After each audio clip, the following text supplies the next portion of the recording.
LAFC 2021 MLS season preview. I am your host, Mike Guglielmi, Sons of a Pitch Soccer Podcast. LAFC, what a season last season. Rough by LAFC standards, but still pretty damn good. Made the playoffs. So last season for LAFC, 7th in the West, 32 points, a +8 goal differential. First round playoff exit though. They lost to Seattle in the first round. A good game, but it just was not LAFC's season last year. The COVID year, all of that coming into play with Vela missing some games, definitely just was not LAFC's year. But coming in December, there was a good run for LAFC in the CCL, CONCACAF Champions League, beating Lyon, which again that happened in the first round, which was played before coronavirus break. Then when they went to Orlando to finish off CCL, they beat Cruz Azul and Club America before barely losing to Tigres in the final. What a run they had. So that is, it bodes well that their season, although it wasn't a good one, they did have that good run at the end in the Champions League to look forward to this season in 2021. We're going to cover lots of things on this preview. Thanks for joining. Make sure you hit that subscribe button down below. Turn on your notification bell as well so you don't miss any of our awesome American soccer content. We're going to cover off-season ins and outs, players in, the players out, designated player review, MLS Cup odds, breakout youngsters for this season, a coach review, projected starting 11, so who I think will be in the lineup come opening day. We'll talk a little bit about that first game on opening day, and most important player, and then most of all, most important, predictions. My ceiling, my floor for this team and how they're going to do in 2021. So thanks for joining. Let's get started right now. Off-season players in: Marco Farfan, a defender from Portland in a trade. Also, Kim Moon Hwan, signed from Busan iPark. Corey Baird, also a trade within MLS from Real Salt Lake. Goalkeeper Tomas Romero, a homegrown. Rights were traded from Philadelphia. And then forward Cal Jennings, a transfer from Indy 11. So those are the players in for LAFC. Now the players out: goalkeeper Philip Ejimadu had his option declined. Andy Nahar, Adrian Perez, both had their options declined. BWP option declined. Mohamed El Munir out of contract. Dejan Jakovic out of contract as well. Mark Segbers and Brian Rodriguez loaned to UD Almeria over in Spain. All right, so players in on this list, what really stands out to me is Marco Farfan. This is a huge piece. A young player, I think a guy who will do very well for LAFC. Maybe not this season, but next season, season after that, a good piece to have on your roster, especially as a depth piece. Because LAFC is that good, they can afford to have Marco Farfan as a depth piece. Kim Moon Hwan, supposedly big deal, supposed to be in the starting lineup. I put him in my starting lineup as a little bit of a preview to that. Corey Baird from RSL has had some good seasons. RSL fans are not very high on him. I did my RSL preview. You can go check that one out. But the fans on Reddit were like, yeah, Corey Baird, no big deal. He's not that good. I think he was pretty decent, and LAFC is got a nice piece there. It'll be interesting to see how he does for LAFC. I think if he does, he'll probably do a little bit better than RSL because he has more talent around him when he gets on the pitch. So I like that signing as well. Now, some of the players out: BWP, what a piece he was for this team. I mean, he's scoring goals. He came in the clutch, did well for LAFC when they needed him. As well, Brian Rodriguez, the loan to Almeria, just hasn't been working out with LAFC. So a good move for the club to get him moved over there on the loan. They can bring in a DP. We'll talk more about that in a minute when we talk about our DPs. But overall, Brian Rodriguez, I think it's time to move on. Hopefully, for LAFC's sake, Almeria will sign him and as a permanent and then have that open DP spot. So going into the designated player review, Carlos Vela. The man, Carlos Vela. Can't wait for a full season of Carlos Vela. We saw what he did in a full season back in 2019. 2020 obviously was out, the whole coronavirus stuff, and this is something I've been prefacing with all these team previews is, look, these guys last season, you gotta just kind of wipe the slate clean from last year. The season was messed up. The COVID break, and then you had the tournament down in Miami or in Orlando. You know, it was just all over the place. This was not a regular season, so to me, it's not a big deal. Wipe last year off the slate. I can't wait to see what Carlos Vela does this year with a little bit of normalcy and playing a full season. Carlos Vela, 2019, hands down league MVP, best player in the league. Now, after last season, I don't know, maybe Pozuelo, who's the reigning MVP from Toronto, maybe Nico Ladero kind of fits into that talk. There's a few other guys that fit into that talk, but I think Vela is the best player in MLS currently, and can't wait to see what he does with the full season. Now, Diego Rossi, how is this dude still in MLS? My mind is blown that this man has not been transferred out. LAFC is holding on to a gold mine with Diego Rossi. Golden Boot winner last season, 14 goals in 19 games, plus 4 assists, almost a point per game attack there. I mean, just a great player. Diego Rossi's been flirting with, there's been rumors of Fiorentina, some other bigger clubs. This guy, I know it is only a matter of time until he moves on from MLS, so I'm going to enjoy it while I can. I'm going to enjoy it while it's still here, and while he's still here. And Diego Rossi, a unbelievable second designated player to have next to Carlos Vela. Now, the third designated player, Brian Rodriguez, as I mentioned earlier, he has been loaned out to Almeria, and we're waiting to see what happens with the loan before making another DP signing. Technically, because he is loaned out, LAFC could sign another designated player now, but if he does come back on that loan, then it gets things kind of weird, and he would have to, would have to end up releasing him. It would just be ugly. So best thing to do is to hold on to the DP spot and see what happens with this Brian Rodriguez loan. So overall, 3 DPs that are just absolutely amazing. LAFC, well done on those designated player signings, and possibly an open slot coming up here in the summer. All right, MLS Cup odds. LAFC are the MLS Cup favorites in Vegas right now. Plus 500 odds. Best team as far as the odds go. I wouldn't put that money on it. Anytime you're a favorite to win MLS Cup, I never put money on it because it's just not worth it. At plus 500, if you put $10 down, you're going to make 50. The chances the chances are not worth it to me to put money down on this. But your MLS Cup favorites, and rightfully so. There's definitely a good opportunity for LA to win this season, to win the whole thing. They have the talent. They have the pieces. Can they put it all together and win MLS Cup? 2019 was a huge, unbelievable regular season with the Supporters Shield win, and then it just fell apart at the end there for MLS Cup with that loss to Seattle, who ended up going on to win MLS Cup. I can see Bob Bradley and this team really focusing on that MLS Cup run, making sure the team is rotated, making sure the team is ready to go for MLS Cup playoffs. So I expect good big things out of LAFC. The next segment is Breakout Youngsters, but before we get to that, I want to have you guys check out the join button down below, right next to the subscribe button.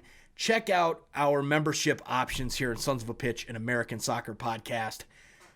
We've got 2 different levels, the starter level, the designated player level, and just so you guys know, the first member of this show, Mr. Ramon Pablano, part of the Founders Club, he is the first member, and he is black and gold. This guy, Ramon, he's always on all of our streams, and he always says, let's go LAFC, let's go black and gold. So join Ramon Pablano as a member today and get some awesome perks and help grow the sport of soccer here in the United States. So let's talk about the Breakout Youngsters. Jose Cifuentes, everybody is high on this kid. Look, he's 22 years old, so he's kind of almost at that point where he's off of the list for Breakout Youngsters. But anytime we get to this segment of the show, always have to go over to Reddit and get a little more information on these guys, because being a national podcast covering all the teams in MLS, I do know the starting 11s. I know some of the depth pieces for all the teams, but there's no way I can know the bench players, the kids who are playing in USL, the kids coming up in the academy that are going to break out. So I have to get a little bit of help from Reddit. And that I did. Reddit came out in full force, and they are all high on Jose Cifuentes. Kind of broke out last year. So it was, I flirted with putting him on the list or not putting him on the list, but based on how much excitement there is around this kid, I had to put him on the list. 18 appearances last year, 1 goal and 3 assists. Seems like the real deal. Can't wait to see what he does this season. as a breakout to really make a name for himself in MLS. Second one on this list, Christian Torres. Reddit also high on this kid, 16 years old. He had 8 appearances with 2 starts, a goal, and also started the playoff game. So the talk here is that this kid's going to be a household name after this season.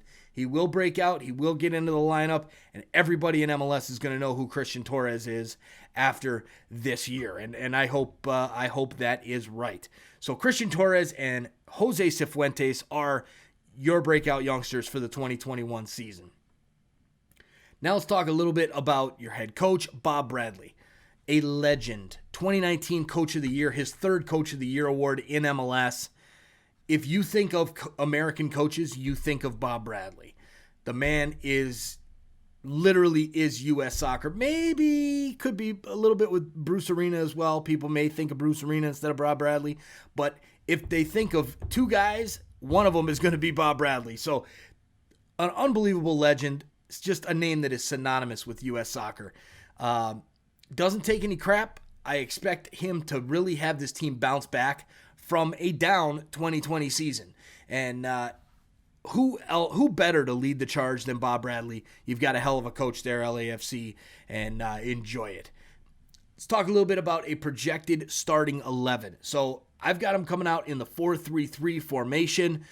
You've got Vermeer in goal, and then from left to right, Palacios, Segura, Murillo, and Moon. Moon, the new signing, expected to jump right in as right back. And I'm interested to see if this kid can hang with, well, I say kid, he's 25. He's younger than me. But, I'm interested to see what Moon has coming over. And as well, Murillo, that kid looks solid. I mean, just a beast. The size and whatnot there in the center back position. I'm excited to watch him play this year as well. Now for the midfield, you've got Latif Blessing, Mark-Anthony Kaye, and Atuesta. Very, very strong midfield. Blessing's going to be making those cutting runs. Mark-Anthony Kaye continues to get better every single year.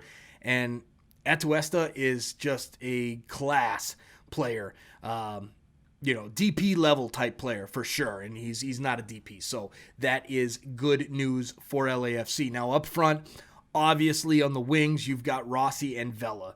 No question about it. Masovsky is kind of that a little bit higher up as that sort of lone forward if they do switch to a 4-2-3-1.